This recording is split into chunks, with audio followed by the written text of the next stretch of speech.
Mga kautang, legit po na na-approve ako dito ng 11,000. Yes, instant talagang pumasok yung pera sa aking GCash na 10,700. Meron silang deduction na 300 pesos. 11,000. Yung third loan ko rito, pumasok agad yung pera sa account ko alas 4:21 ng hapon. Welcome back dito sa aking channel. This is Clarice, ang inyong number 1.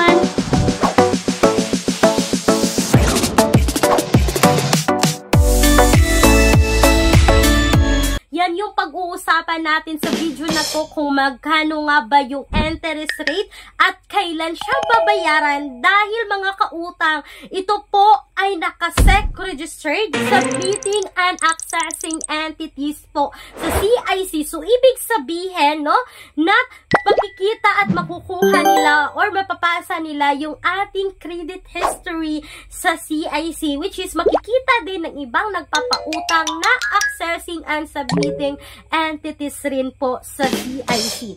At mga kautang, alam ko hindi na ito bago sa inyo, no, dahil ang dami na nakapag-utang dito sa loan application na to, kasi pwede kayong mag-apply direct website dito at pwede rin po kayong mag-install at mag-download. So yung kaibahan lang kapag apply direct website is hindi po sila nang-access ng phones natin. Kapag i-install at i-download, kailangan natin ibigay yung permission na ma-access yung phones natin.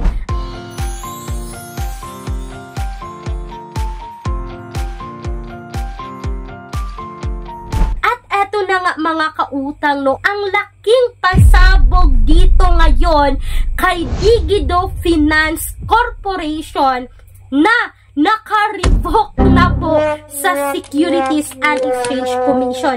Yes mga kautang, revocation order. Digido Finance Corp, the Securities and Exchange Commission has revoked the Certificate of Incorporation and the Certificate of Authority to operate as a lending company of Digido Finance Corp, which operates online lending platforms which OnaPay and OnaCash for opening and operating 4 branches without obtaining the necessary certificate of authority from the commission. So, ito pala yung reason, no? OnaCash at OnaPay, no? Meron silang 4 na branches, nag-open sila dito ng 4 na branches mga kautang na hindi pa kumplito yung papers nila. Wala pa silang certificate of authority from the commission. Nag-operate na sila mga kautang, no? Kaya na-revoke itong si Digido Finance. Alam nyo mga kautang, okay na okay para sa akin na for me lang, okay si Digido kasi makakautang talaga kayo dito ng pangmalakihan agad. Like sa akin, no, 11,000 yung third loan ko rito kay Digido mga kautang. But dito na tayo sa kanyang interest. Medyo may kalakihan lang talaga yung interest dito kay Digido, no, na umabot po ng 28%. So, 11,000 yung offer. Mga kautang, pwede kang mamili ng 7 days, 14 days, 21 days, at 30 days. So, 14 days yung pinili ko, no, sa 11,000, aabot po ng 14,080 pesos. Yung babayaran ko dito, mga kautang, at yung na-receive ko dito sa 11,000 is 10,700. So, mga kautang, gino ko pa rin yung pag-utang dito kay Digido, no? Kasi alam ko naman mga kautang medyo malaki, pero kapag kailangan natin ng pamalakihan talaga na on the spot, kailangan ko agad ng 10,000 no, nung ako'y nangutan dito, kaya nautangan ko talaga si Digido, nalapitan ko talaga siya. Nung ako po ay nagka-emergency talaga kasi third loan ko na dito, umoffer ng 11,000. At mga kautang, before, no, nakapag-utang na ako dito kay Digido, ginamit ko na yung prolongation fee nila.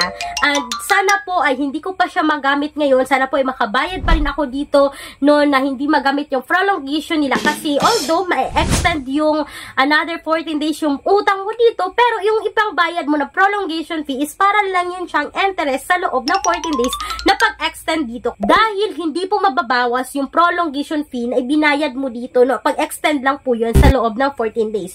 So mga kautang, balik na tayo dito, no, dahil nga na-revoke ito si Digido, but I'm sure, no, magagawan na ito ng paraan kasi for me, ito si Digido is matagal na rin siya nagpapautang online kahit ganito yung interest na, but kung kayo ay first time loaner dito, 0% interest si Digido. Legit na walang interest kapag kayo ay first time loaner dito at wala pang deduction. Buo pong makuha yung utang mo dito kapag kayo ay first time loaner. For me, okay si Digido kapag kayo ay first time loaner sa kanya. At yung nakaganda rito for me kay Digido, no, hindi lang puro negative, may positive din naman, which is nagbayad ako dito ng alas 4:19 ng hapon. So nag-reapply ako alas 4:19 ng hapon rin. Makikita nyo dito si screenshots na alas 4:19 ng hapon nag-offer siya sa akin, no. At eto na nga mga kautang, nag-apply ako dito, pumasok agad yung pera sa account ko alas 4:21 ng hapon rin, no. 2 minutes lang, instant talaga yung pag-apply, instant talaga yung pag-reloan dito kay Digido. Pero, hindi ibig sabihin yan, utangan nyo rin. No, gayahin nyo rin ako. Wag mga kautang.